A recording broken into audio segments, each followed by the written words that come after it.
Bienvenue dans cette nouvelle édition du Non-Stop Info. Voici les titres de l'actualité. Le 27e sommet de l'Union africaine s'est clôturé ce lundi 18 juillet 2016 au Rwanda. Une rencontre marquée par des faits historiques. Nous y reviendrons en détail dans cette édition. Ce 27e sommet avait pour thème 2016, année africaine des droits de l'homme. Les équipes d'Africa 24 ont profité de cet événement pour animer un débat sur le respect des droits de l'homme et de la femme sur le continent. Et puis la Côte d'Ivoire se prépare à accueillir la 2e édition du Salon de l'Anacarde. Un événement de grande envergure puisque ce fruit contribue à 25% au produit intérieur brut de l'État ivoirien. La clôture du 27e sommet de l'Union africaine à Kigali s'est faite ce lundi 18 juillet. Cette rencontre de 8 jours a été marquée par des faits historiques.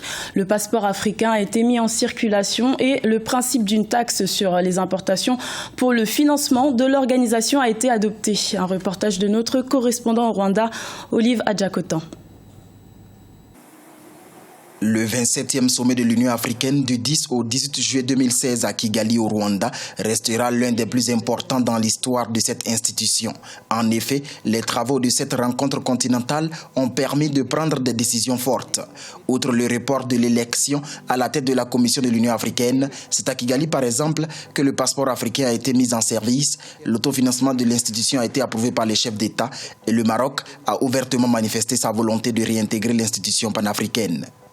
Le sommet de Kigali a été un test grandeur nature de notre volonté commune de transcender les pratiques du passé et d'envisager le futur sous l'angle de l'action et de l'efficacité.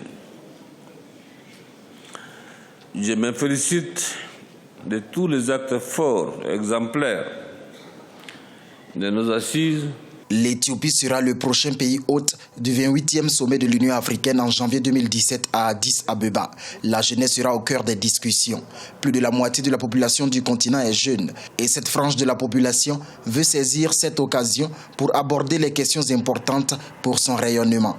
Les jeunes ont besoin des actions concrètes parce qu'ils ne sont plus patients de voir que des signatures, de voir que des résolutions, mais plutôt la jeunesse africaine demande un peu des actions plus concrètes de la part des dirigeants, notamment l'initiative qu'on est en train de pousser, de mettre en place un fonds africain pour le développement de la jeunesse qui peut nous permettre de financer les jeunes entrepreneurs, donner des petits microcrédits aux jeunes, surtout dans les milieux ruraux. Le sommet de Kigali a également permis au chef d'État d'approuver une nouvelle feuille de route pour éradiquer le paludisme en Afrique d'ici 2030. Soulignons que Dlamini Zuma et Paul Kagame ont reçu des prix pour leur engagement dans la promotion de l'égalité du genre et de la jeunesse lors de ce 27e sommet. Et vous avez pu suivre sur notre antenne du 10 au 18 juillet 2016 ce 27e sommet de l'Union africaine grâce aux équipes d'Africa 24 déployées sur le terrain. Nos équipes se sont justement inspirées des questions posées lors de cette rencontre pour organiser plusieurs débats, dont l'un portant sur les droits de l'homme, le thème central de ce 27e sommet à Kigali. Un reportage de notre envoyé spécial, El Adjenjai. Droits de l'homme et de la femme, qu'en est-il de son respect sur le continent? Cette question était au centre des discussions de la 27e conférence des chefs d'État et de gouvernement qui a pris fin ce 18 juillet à Kigali au Rwanda. Ainsi, la chaîne de télévision Africa 24 sur cette question de droits de l'homme et de la femme a réuni les différents experts sur son plateau pour dégager des pistes de solutions. En dépit des progrès réalisés en Afrique au plan politique, la question du respect des droits de l'homme et des femmes reste un maillon faible pour l'image du continent, selon les observateurs du débat d'Africa 24. Cette question de droits de l'homme en Afrique, on a du chemin. Et je crois qu'à regarder d'abord la façon dont nos pays sont gouvernés, ça, tout part de cela, et les répressions, discrimination, et vous savez le pouvoir en Afrique. Quand un parti prend, les autres doivent attendre que l'autre finisse de manger avant qu'il ne revienne, et eux aussi doivent se battre jusqu'à ce qu'ils ne prennent leur contrôle. Donc cette forme de société que nous avons, basée déjà sur des questions ethniques et tout, ça fait que ça favorise ce genre de choses. Le respect des droits de l'homme reste une condition essentielle à l'instauration de la paix dans le continent et à son essor. C'est aussi promouvoir la parité et l'équité entre les hommes et les femmes. Même si des efforts restent à faire en matière des droits de l'homme sur le continent, au cours de ces 10 dernières années, l'Afrique s'est améliorée en la matière. L'Afrique n'est pas celle d'hier. L'Afrique n'est pas l'Afrique où les femmes restaient seulement à la cuisine. L'Afrique n'est plus l'Afrique où les femmes ne pouvaient pas s'asseoir sur une table et discuter avec les hommes. Donc il y a quand même des avancées qu'on a notées ces dernières années et je pense qu'avec ça, nous sommes contents. Et en plus de cela, tous les États africains ratifient au fur et à mesure les conventions, les mettent en application, répondent rédigent les rapports que vous venez de suivre, donc les rapports périodiques, même s'il y a des retards selon certains pays. Le sentiment global, c'est que tous les États ont un agenda droits de l'homme qu'il essaie de respecter.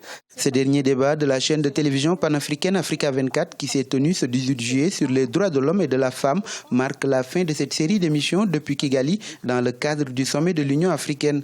De l'OUA à l'UA, quel bilan à l'actif de l'organisation continentale Afrique, quelle stratégie pour l'abstention d'un siège permanent au Conseil de sécurité de l'ONU, libre circulation en Afrique, l'intégration passe-t-elle vraiment par un passeport, entre autres questions qui ont été débattues lors de ce sommet.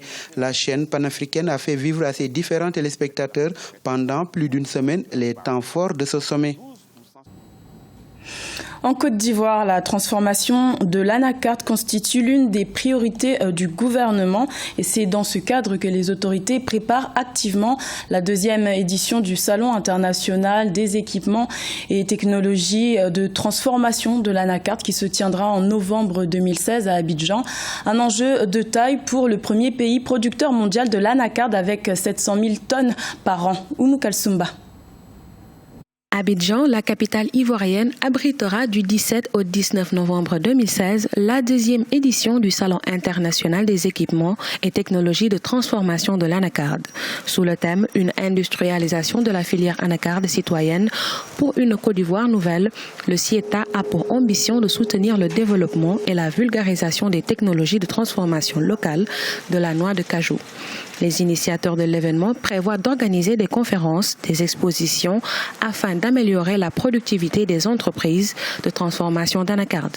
Les enjeux, c'est permettre donc à la Côte d'Ivoire d'avancer davantage dans la transformation qui apporte beaucoup de valeur ajoutée. Le prix d'achat de la noix de cajou est passé de 150 francs CFA le kilogramme en 2006 à plus de 500 francs CFA le kilogramme en 2016. Classé premier producteur mondial d'anacarde, la Côte d'Ivoire a enregistré pour la campagne 2015 une production évaluée à 700 000 tonnes. Cependant, seules 45 000 tonnes sont transformées localement. Si pour une raison ou une autre, l'Asie qui vient acheter aujourd'hui la noix brute avec nous ne vient pas, qu'est-ce que nous allons faire? Si nous ne prenons pas notre destin en main en passant par la transformation, la filière mourra de sa belle mort.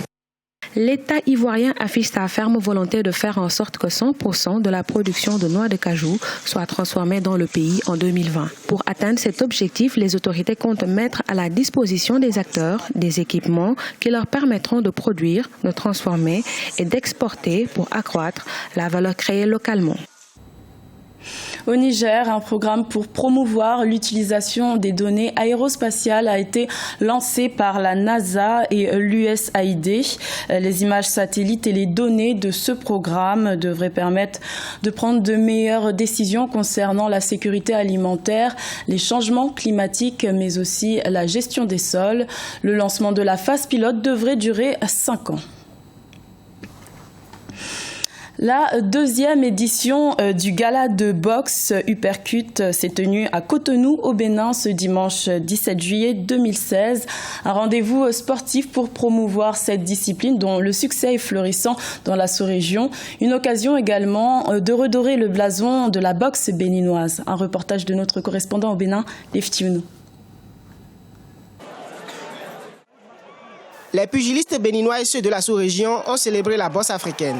C'était à la faveur de la deuxième édition du gala de boxe Uppercut qui s'est déroulé ce dimanche 17 juillet 2016 au Palais des Sports de Kourounou à Cotonou.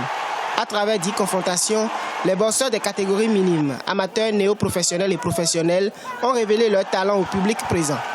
Les artistes sont venus prester. Les publics sont venus se faire plaisir.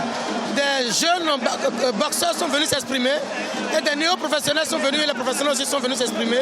Et ça redonne, ça se lit sur le visage, ça se lit dans l'ambiance, ça donne l'envie de poursuivre et de continuer. Au terme des confrontations, le Béninois Ghislain Vaudou-Ressi a défié son compatriote Charles Agbotomé pour arracher sa première ceinture. Dans la catégorie professionnelle amicale super léger, Jean Kofi du Bénin a battu par KO technique au 5e round pour un combat de 8 rounds le Togolais Fatiou Sarouna dans un combat très engagé. De son côté, Jamiou Akpeso du Bénin a battu au bout de 2 rounds sur 6 prévus Oladi Ganeou du Nigeria dans la catégorie néo-professionnelle. Dans la catégorie coq professionnel, Raoul Adjaro du Bénin a une fois encore pris le dessus sur Akintoude Ahmed du Nigeria au bout d'un combat âprement discuté. Je le battrai à n'importe quelle occasion. Il ne peut pas terminer les rounds avec moi. Je connais son potentiel et presque tous les boxeurs togolais, même son président Bagnol, me connaît. L'adversaire ne peut pas terminer le round. On doit lui battre avant la limite. On sait très bien. Mais ce combat-là, on va le rappeler. C'est pas fini. Je crois que pour la prestation de nos pugilistes, la résultats mitigée, il faut avoir le courage de le dire.